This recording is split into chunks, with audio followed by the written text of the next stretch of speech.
Hello, everyone, and welcome to the StressOut project, where we discuss strategies for managing work-related stress and burnout. Today, we have Stelios Stylianou with us, a psychologist and mental health expert, and we will be discussing some stress relief techniques and their benefits. Stelios, welcome to today's podcast, and thank you for taking part. Before we get into the questions, I'd like to ask you to talk a little bit about yourself and your professional expertise. Thank you, Elina. Hello, everyone. My name is Stelios. My background is in criminology and psychology. I worked as a mental health worker a few years in the United Kingdom, and now I'm a researcher in the field of European projects, and some of them also focusing on psychology as well. Okay. So just to start off and get our audience into what we're going to be discussing today, can you please explain the term stress from a psychological perspective and why it affects individuals differently?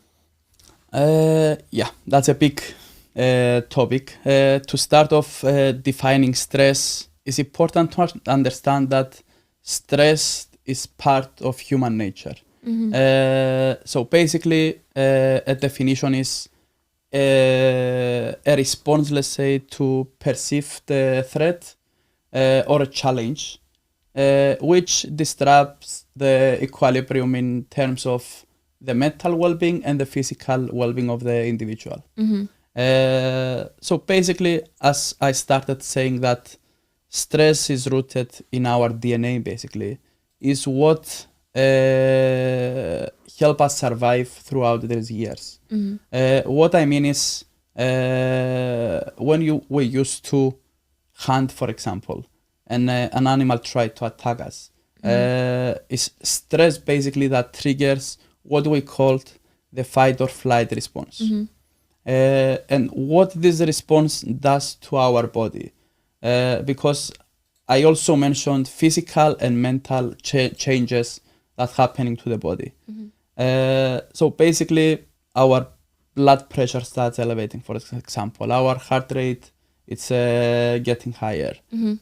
We started sweating, our muscles are getting tense, and we feel that in our body that we are ready to either start running from the threat or start fighting the threat. Okay.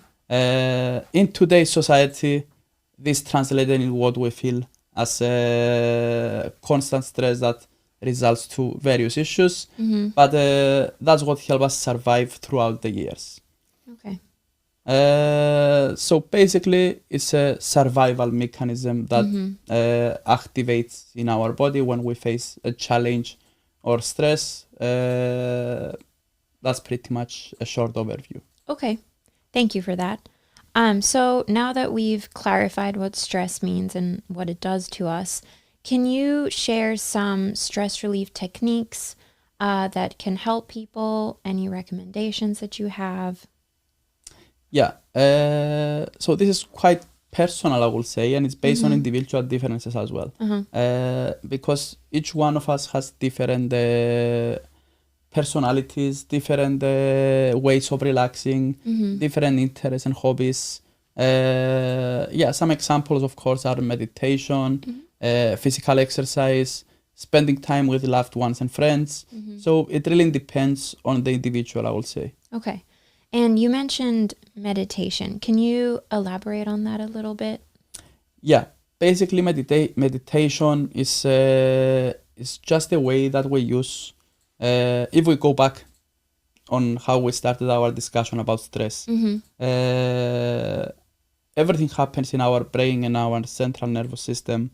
So through meditation, and specifically through breathing as well, we activate the parasympathetic, as we call it, system of the central nervous system, and it helps calm the nerve and relieve the stress. Okay. So there are different examples, let's say, of meditation. One example, as I started discussing about breathing, is to practice one technique that we call 4-7-8.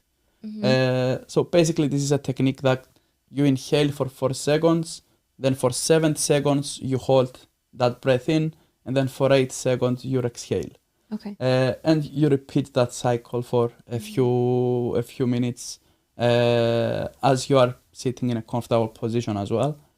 And this, as I said, activates the parasympathetic system, which help us to reduce hormones related to stress like cortisol and adrenaline, and this helps to calm down the nerves. Okay. That's one way. There are different ways, such as mindfulness, which basically, especially in today's society, we have a lot of things in our minds. Either that is in a job-related environment or personal challenges that each of us are facing. So through mindfulness, what basically does is to bring our attention to the present moment. So we take a few seconds to pause and bring our attention to the present, and this helps us calm our mind and the nervous system as well. Okay. Another example related to meditation is guided imagery. Basically, this involves focusing on a place, or you can do that through a motto as well.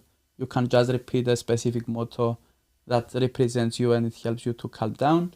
And again, it's related with the 2 previous approaches as well. You can use breathing on mindfulness throughout this, and it also helps to relieve the stress, and it's different types of meditations. Okay.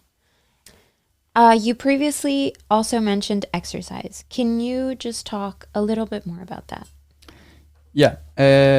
Actually, exercise is my personal favorite as well. It's, let's say, my way to get the steam off through a challenging day.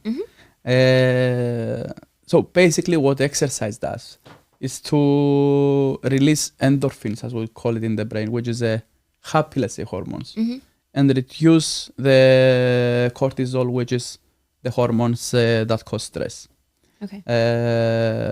So this can be each individual can be benefited from different types of exercise, either walking, swimming, or any other type of exercise that anyone can enjoy.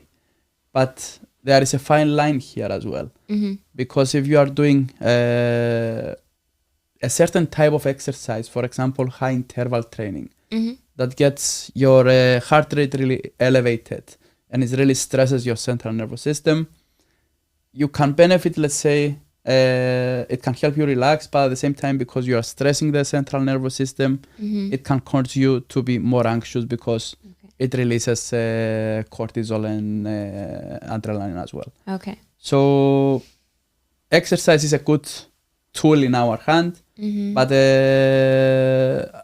because we have different types of exercise, we need to be careful which one we are using and for what purpose. Okay. Apart from the techniques you've already mentioned, are there any others that might not be so popular that you can share with us? I mean, it's countless. As I said, it really depends and comes down to personal choices and individual differences. I know some people using massages, for example, to relax. Okay. Definitely walking in nature is another big aspect. Or not just walking, just spending time in nature. Yeah. Other people can listen to music, for example, or use art as a way to relax.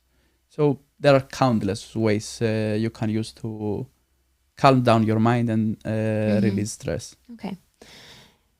Well, so in today's day, of course, it's no secret that people are very busy, one with their home life, with their work life. How do you recommend that people incorporate these stress relief techniques in a very tight schedule? Yeah, I can understand why someone can be spending a lot of time at work and not having much time, let's say, to exercise or taking those steps that we already mentioned.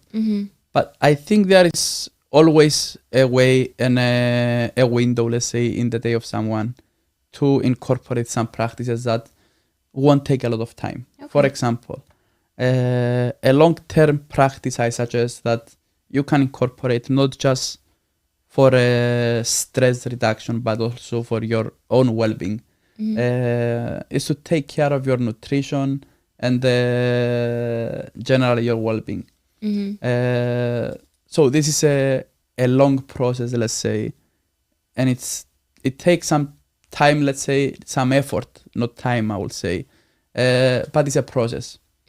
And it can be done by anyone if there is a willingness. Okay.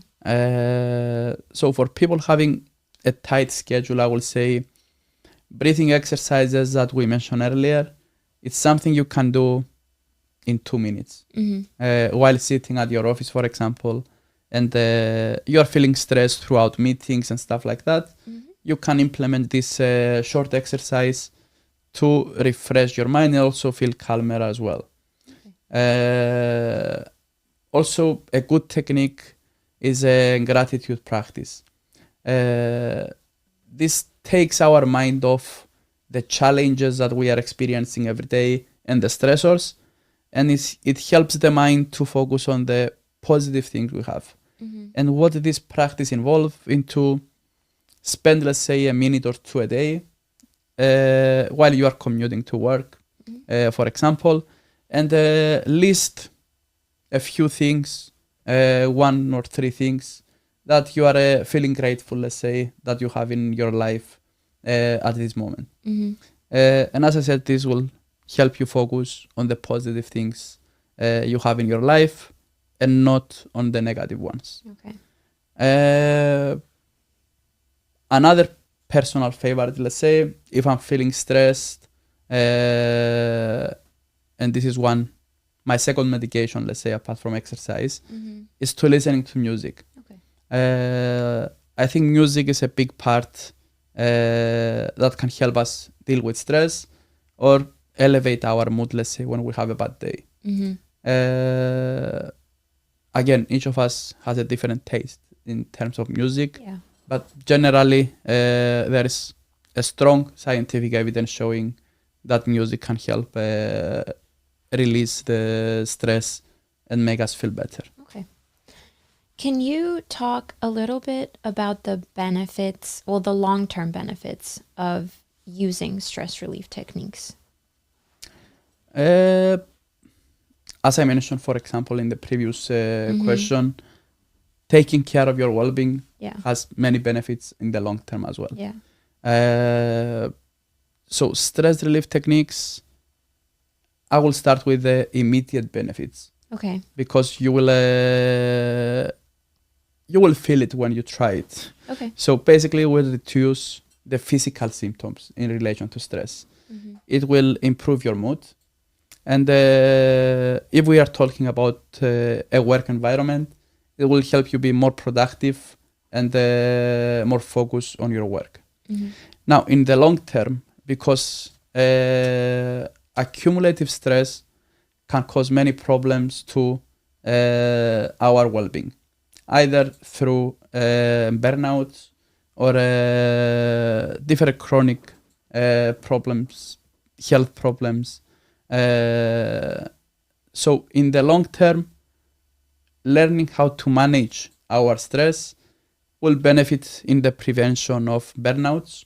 It will support our immune system to function better, and it will also promote a more sustainable habit, let's say, in the long run. Okay. What would you say to people who aren't very trustworthy or believe in these stress relief techniques? How do you encourage them to maybe just try it out, not, just once? I mean, there are many people that they are a bit skeptical with one approach. I can understand that. There is not one size fits all, let's say. Each one of us has different things we like and we don't like. So one thing is try it out and see if this approach is something that helps you, Mm-hmm. and if it's something that aligns with your interest and your lifestyle as a person. Okay. So basically, we already mentioned 3 or 4 different approaches here. Yeah.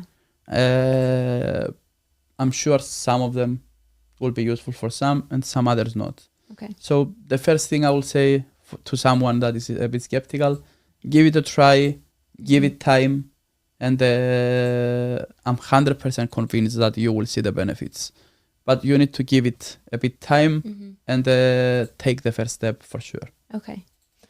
Another aspect is that I think people, in order to believe in something, they need to see it. It's easier. So how do you suggest people, track their progress, or what are some tools that people can use to see that this is actually benefiting them? The first step is to use a StressOut application and track Mm-hmm. your stress from there. Mm-hmm. Apart from that, there are different techniques as well. You can do that. Okay. So basically, one technique is to keep a journal. Mm-hmm. Keep a journal how you feel on a specific day. What you've done in that specific day, what caused you stress, Mm-hmm. how you reacted to that stressor, and what helped you to feel calmer, for example. Mm-hmm. So keeping journal will help us understand what are the factors that causing us stress Mm-hmm. and how we dealt effectively with that stressor. Mm-hmm. The second one that is also connected to the journal is to be reflective on your experience. These two are connected basically because in order to keep a journal, you need to reflect on your day. Mm-hmm. So reflect back on your day, or you can start doing daily or weekly, depends what works for you as a person and your schedule. Mm-hmm. And reflect, okay, today I felt stress at that time because of this, and then I did that and helped me with that situation. Mm-hmm. When we do that consistently and we do that for a certain amount of time, we will begin to observe patterns, and we will begin to observe different things that we might have not noticed that causing us stress, Mm-hmm. and different things that might help us and we didn't acknowledge them, let's say. Okay. So we will bring all those information together, Mm-hmm. and we will see what these exercises are doing to ourselves, how they help us, Mm-hmm. and the stage, let's say, we were at that point and where we are now. Okay. Thank you. To wrap up, is there something that you can tell us and leave our audience with, maybe like a wish or something encouraging that they can take out of this, apart from all the things we've discussed? Yeah, basically, I understand that stress is a big topic today for everyone. But one thing I can say for sure is that you are not alone.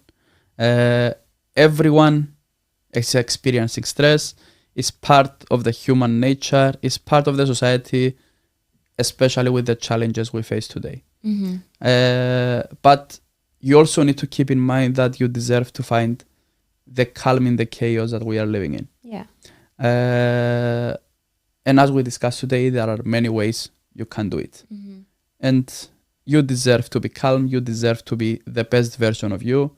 And the only thing you need to do is to take the step and start this. I don't want to say that it's an easy process, but you need to take this first step and start this journey, and you will see that you will become the better version of yourself. Okay. Thank you for that encouraging note. I wanted to thank you for sharing your insights and your expertise on the matter. To our listeners, remember to stay tuned for more Stress Out episodes coming out. Make sure to visit our website at www.stressout-project.eu to follow our initiatives and our updates. And make sure to follow us on LinkedIn and Facebook at Stress Out Project. Thank you.